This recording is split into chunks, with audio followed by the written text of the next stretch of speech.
अस्सलामुअलैकुम।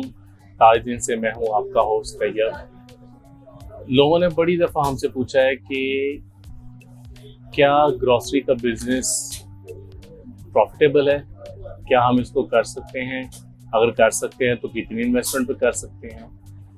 क्योंकि मुझे ऑलमोस्ट 12 इयर्स हो गए इस बिज़नेस में आए हुए और हमारा ये फैमिली बिज़नेस है और हमसे पहले मेरे वालिद साहब, मेरे चाचा, इन लोगों ने काम किया, तो मेरे लिए वो उसको कैरी फॉरवर्ड करना बहुत आसान था।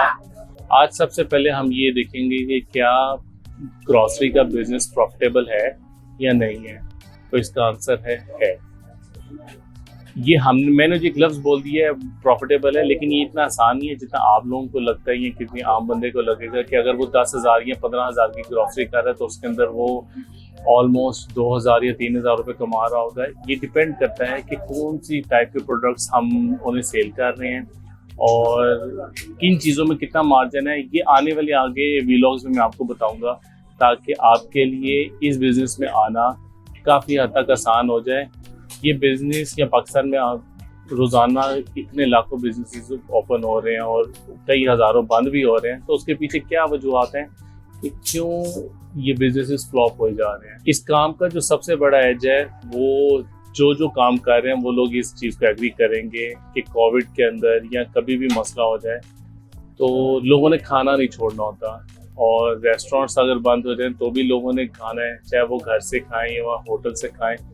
खाने का काम है तो लोगों ने खाना है, और हर महीने इसका जो सबसे एज है वो यही है कि हर महीने बाद लोगों ने ग्रॉसरी करनी है अपने घर को चलाने के लिए, अपने किचन को साफ करने के लिए, स्कूल्स में बच्चों को पेंसिल, स्टेशनरी के जो सामान है, सालन बनाना है, रोटी बनानी है। तो इसके अंदर इतना बड़ा पोर्टफोलियो है जिसको आपके लिए कैटर करना या किसी भी काम बंदे के लिए कैटर करना बहुत मुश्किल काम है। लेकिन क्योंकि इतना बड़ा पोर्टफोलियो, तो वो अगर एक रुपया करती चीज़ बनेगी तो वो बहुत ज़्यादा पैसे बन जाते हैं। सेकंड जो इसके लिए होता है वो, आप लोग किसी ने भी अगर काम करना है तो क्या वो किस पॉइंट के ऊपर काम करें, कितनी इन्वेस्टमेंट से काम करें। तो आजकल के दौर के अंदर जो महंगाई के हाल है, वो जितनी भी इन्वेस्टमेंट हो जाए वो बिल्कुल कम है। क्योंकि कोई भी चीज़ अगर आज इतनी है तो महंगाई के बाद वो आपको इतनी ही लेनी पड़ेगी, तो ये आपका सर्वाइवल है। उसके अलावा आपके बिजनेस का सर्वाइवल बहुत मुश्किल है। सबसे पहली चीज़ है बिजनेस की लोकेशन।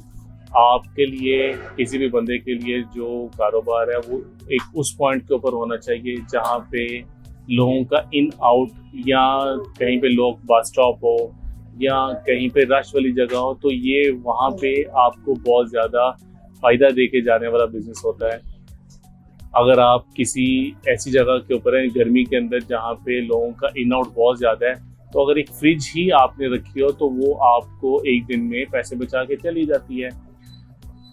ये काम ग्रॉसरी का कौन कर सकता है और कौन नहीं कर सकता। आपने लोग देखे होंगे जो 8 से 5 तक नौकरी कर रहे हैं, कुछ अच्छी कर रहे हैं, कुछ हल्की कर रहे हैं, कुछ निचले लेवल पे कर रहे हैं, कुछ मैनेजमेंट के लेवल पे कर रहे हैं। तो इन सब के लिए कारोबार तब है जब आप 8 से 5 की ड्यूटी अपनी ख़त्म करेंगे और सुबह उठना है, आपने तैयार होना है, अपने कारोबार पे जाना है, और रात को आपने फ्री होना है। इस काम के अंदर टाइमिंग बहुत ज़्यादा है। आपने सुबह 8 बजे 9 बजे अपना स्टोर या अपनी दुकान ओपन करनी है, और रात को 10, 11, 12, लेट नाइट 1 बजे तक भी आप इसको बंद करें। ये आपके ऊपर है, आप कितना इसको कर सकते हैं। क्योंकि ये मेरा पहला व्लॉग है, इस व्लॉग में मैं आप सारों को बता दूं कि अगर आपको ग्रॉसरी से रिलेटेड कोई, इस बिज़नेस से रिलेटेड कोई जो है वो क्वेश्चन है, डाउट है, तो आप कमेंट्स में मुझे लाजमी बताएं। मैं उसका इंशाल्लाह आपको सारों को A to Z आपको क्लियर करूँगा चीज़ें। आने वाले व्लॉग्स में अब मैं आपको बताऊंगा कि आप फेक नोट्स कैसे पकड़ सकते हैं। वो कौन सी चीज़ें हैं जो हम, फॉर एग्जांपल दालों को ले लें, तो दालों में जो फ़र्क है, एक आम दुकान पे कौन सी क्वालिटी सेल होती है, हमारे पास कौन सी होती है, कोई अगर बहुत अच्छी में जाना चाहता है तो उसकी क्या प्राइस होंगे। तो मैं आपको हमारी अपनी भी प्राइजेस बताऊंगा, ग्रॉस मार्जिन भी बताऊंगा।